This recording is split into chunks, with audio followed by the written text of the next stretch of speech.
Well, now that you've raised the point, Mike, I think it would be appropriate to ask, what is philosophy exactly? Philosophy, Dave, is the intellectual discipline whose purpose is to study the fundamental nature of things, which then enables the special sciences to study isolated aspects of the universe. Or, one could say that the purpose of philosophy is to teach man to make valid identifications, i.e., establish the identity of the fundamental nature of things.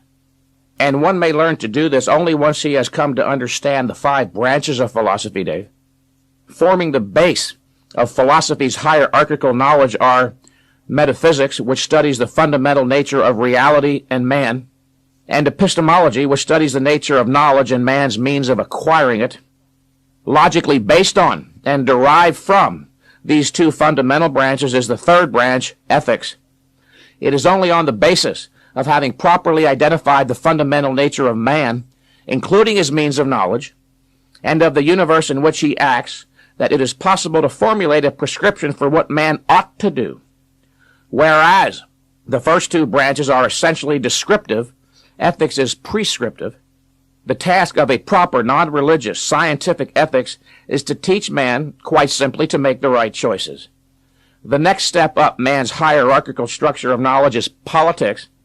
Its proper function is to identify and implement the principles that serve as a logical transition from guiding a man's actions to guiding his actions with others, and to tie it all together and present man his abstract theoretical philosophy in concretized form for his pleasure and contemplation is aesthetics or art. Everyone listening to this tape has a metaphysics, a view of reality, an epistemology, a view of knowledge, an ethics, a code for making choices, a politics, and an aesthetics, or art values. In short, he has a philosophy.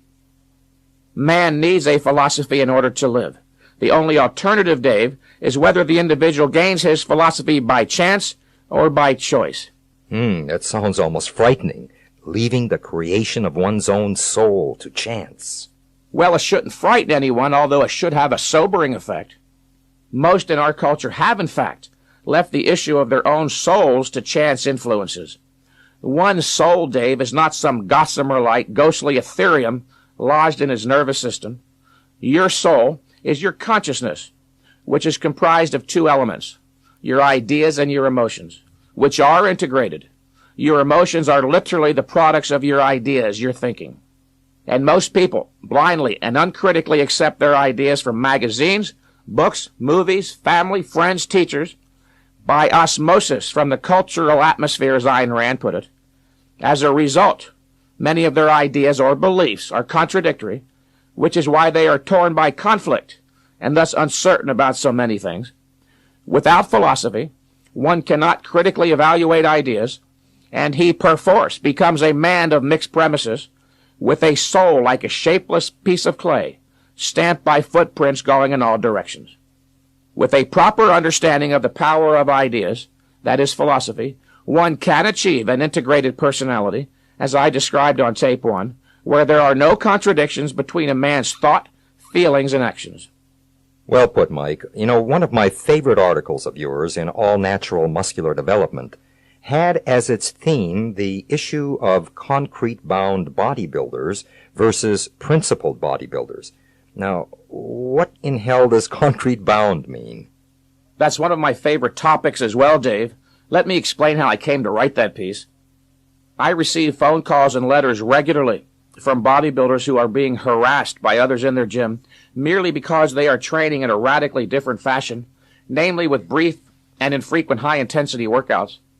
They are usually called crazy, and some have even been threatened with physical violence, literally. Dave, there are essentially 2 types of people in the world, those for whom the mind and knowledge matter enormously, who volitionally choose to work conscientiously and achieve cognitive precision and wide-scale factual integration. Then there are the others, the mentally passive, who decided that the effort required to gain a philosophic, scientific, that is, principled understanding of reality, including their own inner life, wasn't worth the effort. And the mentally passive are the ones who have a penchant for calling my clients crazy or even threatening them with violence. Philosophically, these are referred to as concrete-bound mentalities, They are limited to dealing with the first level of abstraction, that is, concepts that refer to directly perceivable or concrete objects such as chair, table, gym, weights, biceps, etc. When confronted with higher level abstractions, those not referring to what is directly perceived, such as the concept's theory or principle, they shrink away bewildered. You see, Dave, gaining a thorough, first-hand understanding of higher concepts requires extensive mental effort, of the sort that these individuals have spent most of their lives actively evading. Hence, upon encountering that better type of individual, the one who heartily embraced the effort and responsibility of rational thought and critical judgment, the self-arrested, concrete-bound person feels threatened even to the point where he'll use violence. These are the ones who leave the creation of their souls to chance, as I was discussing previously. The point here is that either one continues to gain knowledge and progress morally, or he does not, and goes backward. There is no such thing, Dave, as standing still in human life, or stagnating. Either you move forward or backward. Mike, just to switch gears here for a moment, I understand that one of your recent articles in Muscular Development angered a number of people. I believe it was your report on the Night of the Champions contest. Yes, it did, Dave. It did anger some people. So far, 3 different individuals have contacted me in protest of what I said about them in that article. One of those 3 threatened me physically, a severely self-arrested, concrete-bound individual. As I was leaving Gold's Gym after my own workout, this particular person confronted me, screaming maniacally. Then he started pushing me, saying that I attacked him personally in that article, and that he wanted to go outside and beat me up. I told him that if he touched me one more time, I'd make sure he would spend some time in jail, and that it was a free country, so I could write anything I chose short of libel. By then, the employees from behind the front desk were there to pull him off me, at which point he was still railing on and on, something to the effect that I was a horrible writer anyway, and that he'd get me back somehow. In fact, I said nothing about his moral worth or person in that article, Dave. I merely reported that he wasn't in his best condition for this contest or his last one. Imagine how such an individual might act in a real crisis situation when he has so little self-control in one where there is no real threat. He is in dire need of the type of mind training that a philosophy of reason provides.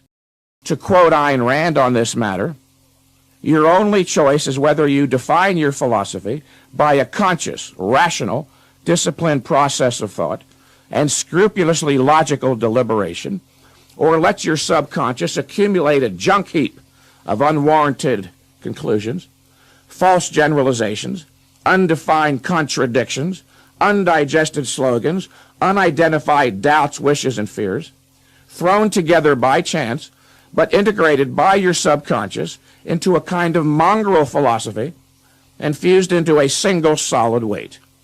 Self-doubt, like a ball and chain where your mind's wings of confidence should have grown. Close quote.